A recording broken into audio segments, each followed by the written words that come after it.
Hello there, happy couple. This is Reverend Sarah, and I'm coming to you from sarahweddings.com. That's S-A-R-A-H, weddings.com. And today we're going to talk about the wedding budget workshop. This should be titled How to Plan and Execute a Wedding Without Going Nuts or Broke. And this is a workshop I've actually done several times live, both on Facebook in my Facebook group and also before an audience of engaged couples, because it's really the subject of how we actually organize and execute your wedding and still have cash in your pocket at the end of the day. So let's move forward here. The first step of any wedding you probably have already done instinctively, but that is to set the vision. This means, jump on Pinterest, go take a look at Google Images and really start getting an idea of what kind of colors, what kind of theme, the general idea of what you want your wedding to be about, what you want it to look like. Some people say that this step should come much later in the process, after you've already set your budget and made realistic goals of what that you're going to stick to. But the truth of the matter is, in my experience, and by the way, I've been doing this since 2009. I am a registered wedding officiant. I'm actually an ordained minister of my church, and I definitely have done at least 130 weddings in that time. Is that right? Yeah, 130 weddings or more in that time. So I'm not speaking just from my own personal experience. I'm also speaking from my professional experience in helping couples to build their wedding day.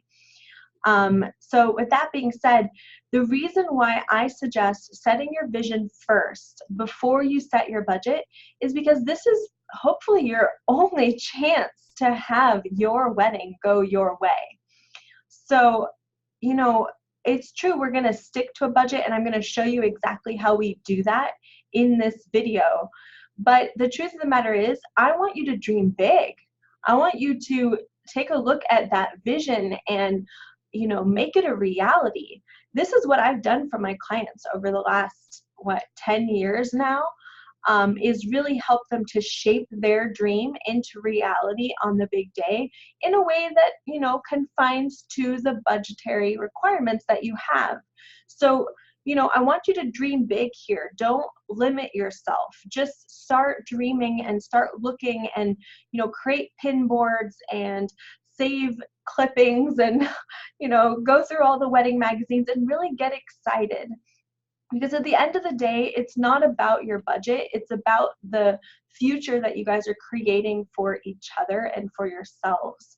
So I want this to be a romantic process. I want it to be a couples process. I want you to do this together to the degree that you can. Obviously some couples, one of you is going to be much more excited, much more interested than the other, but still remember that this is supposed to be a big part of your lives for the rest of eternity. So make it a big deal, okay? All right, so once you've set the vision and you've really got that theme mapped out, you've got your ideas mapped out, we're going to move into the next step, which is actually getting organized. So at this point, you should have tons of pin boards, tons of clippings, and they're probably all kind of crazy, and a lot of them don't match each other, and you've got 3 different options of themes and 3 different options of color schemes, or maybe 10 different dresses, and you can't quite decide, right? So this is where I want you to really follow the rules of Marie Kondo and actually break it down. So I'm including here below the spreadsheet that I use to help me get organized when I'm planning weddings for others. But really, there's so many apps and tools out there that it just would be ridiculous for me to try to tell you that mine is the best one. It's just the one I use. You can feel free to use it for free, or you can go find something on weddingwire.com or theknot.com. All these different places, they have apps, they have great organizational tools. The whole point here is to make it so that at any given moment, right, and this is what your tool needs to be able to do for you. At any given moment, you can go, oh, I need to find blah, and be able to find it like that.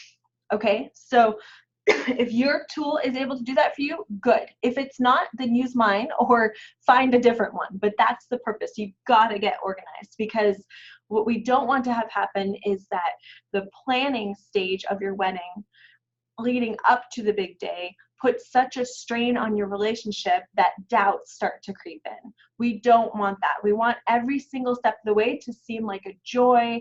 It's cherishing the romance between the two of you, and it's building a beautiful day that's going to be something you're going to laugh about and be happy and to reminisce on for the rest of your lives. Okay?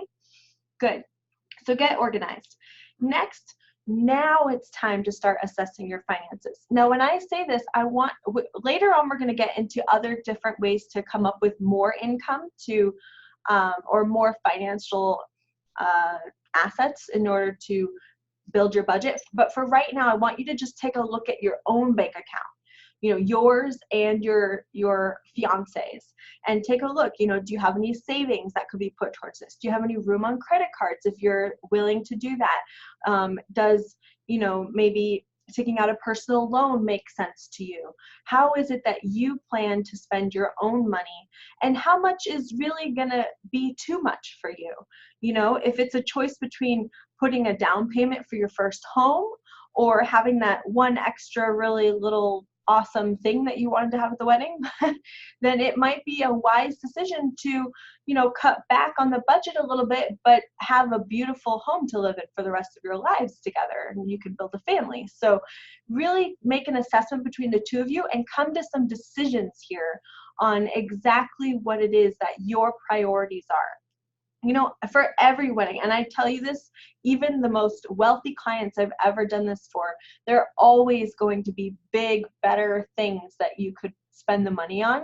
But in my experience, some of the wealthiest clients were the best at slashing their budgets pretty ruthlessly where they had to. So you're going to take that vision that you drew up in the first step and now compare it to your finances and see how we can not slash them, but integrate them. How can we make it appear like this was $1 million wedding while actually doing, maybe some DIY or, hiring a photographer who is just up and coming rather than someone who's going to charge you $10,000 for a photography package. So, just take a look at these different places and really set your priorities. Where are you willing to be spendy, and where are you willing to cut costs as needed in order to still get the product of your vision coming out the way you want it to on your big day? So go ahead and take the checklist that I've created for you down below. It's a spreadsheet. I want you to take that spreadsheet and use it to actually do this assessment, okay? Good, so we've done that. The next step is to actually ask for help. Now, sometimes I have clients tell me that they're really nervous about doing this step and they don't want to insult anybody. But the truth of the matter is, my experience tells me that more often than not, parents and close friends and sometimes even cousins or close family members are actually insulted that you didn't ask them. Let that sink in for a moment. They would prefer that you ask them for help than not. So to assume that they don't want to help is actually an insult to them, because they love you. They want to be a part of your big day. And so they're actually going to want you to ask. Now, of course, there is a right way and a wrong way to ask. And I'm going to include some downloadable scripts below that you can use as guidelines when you ask a family member or a friend to contribute to your wedding. It doesn't always have to be a financial contribution, although, of course, those are very nice and they should get a special, thank you when they do. But sometimes it's something as simple as, a donation of, one of your old, new, borrowed, and blue, or it could be a donation of their time to help you with some of your DIY steps, or, occasionally I've had clients who had a family member who was just an amazing organizer and was willing to be their day of coordinator, or as we say in the business, for those of you who aren't familiar with the day of coordinator, it's like a wedding planner who's only there the day of. And that, of course, is a pretty big deal, because that means the bride and the groom or whomever are getting married actually don't have to worry about all the little details and making sure everything ends up coming on time, etc. They can just relax and enjoy the day. So that can be a huge help and also save you in your budget because you don't have to pay someone to do that, a professional. So go ahead and, again, take a look at those scripts that I've included down below, and really set out maybe a list between you and your fiance of who you could ask for help that would be appropriate and what they might be asked to do.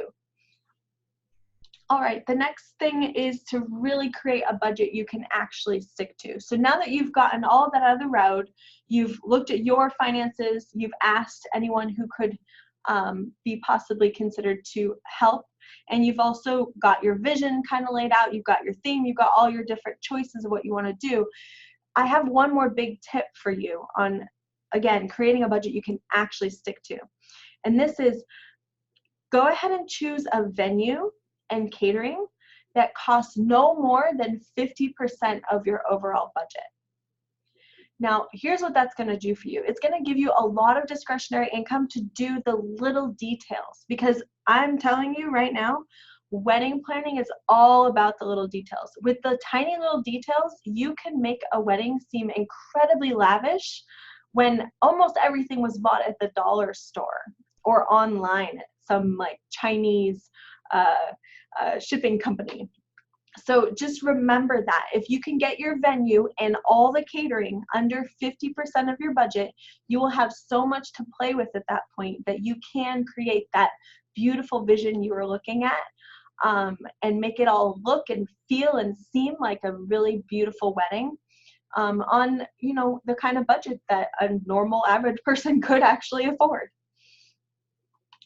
Okay, and then the next step is what I like to call finding vendors who don't suck. Now, I'm going to tell you a scary story here. Just a couple of months ago, I was asked to be the minister for a wedding here in Oregon.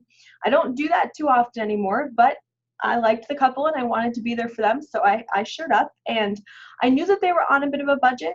I only charged them $100 for basically just my time and travel to come and actually be there for them on that day. So I knew that they were, you know, operating on a little bit of a budget. And when I got there, you know, everybody, you know, we got them all seated.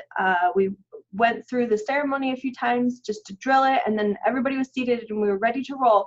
And there was the DJ in the back, and he could not get the music to play. He could not figure out how to hook up his soundboard to the sound system that they had rented. Now, it was really obvious to me, unfortunately, just watching him and how frustrated and flustered he got, that this man was not a professional wedding DJ. He didn't know his machine well enough, and he had obviously not set it up beforehand. And now all the guests were seated, the bride was in the back waiting, and no one could figure out how to turn on the music. So yeah, so anyway, so I walked down the aisle and, you know, quickly jumped down and got his music board set up for him and helped him get ready to press play.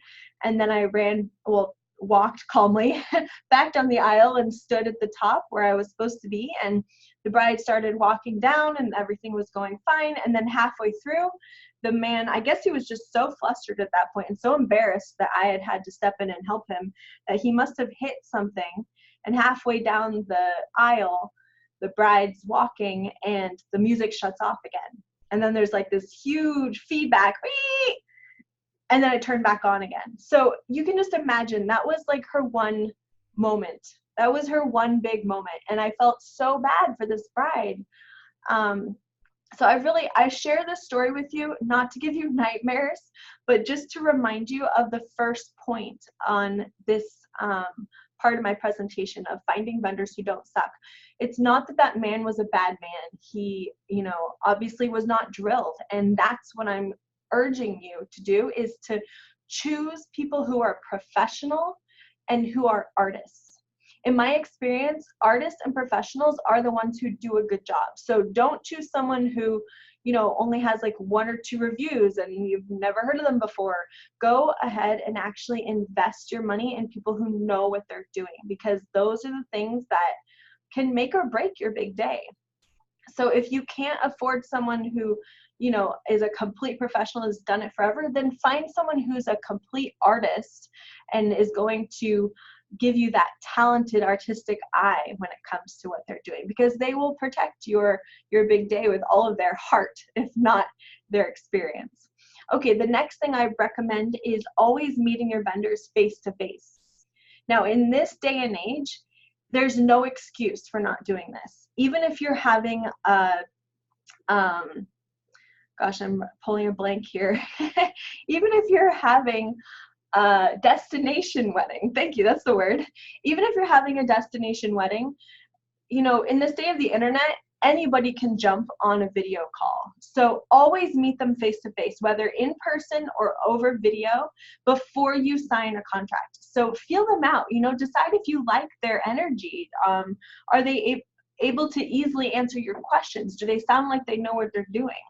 So that's definitely something I recommend before you actually go ahead and sign up with them or give them a deposit. The next thing is always ask if they have discounts or other add-ons or bonuses. A lot of times I find that vendors do have these things, but of course they're also trying to make money. So if you don't ask them for it specifically, they may not tell you about them, which is very unfortunate, and I don't completely agree with that method of handling clients. However, a lot of venues have discounts at certain times of the year. A lot of, if you're getting married in the off season, a lot of wedding photographers and videographers and whatnot, they're looking for business, so they'll be willing to give you a discount. So be willing to ask. And then lastly, make the day about you.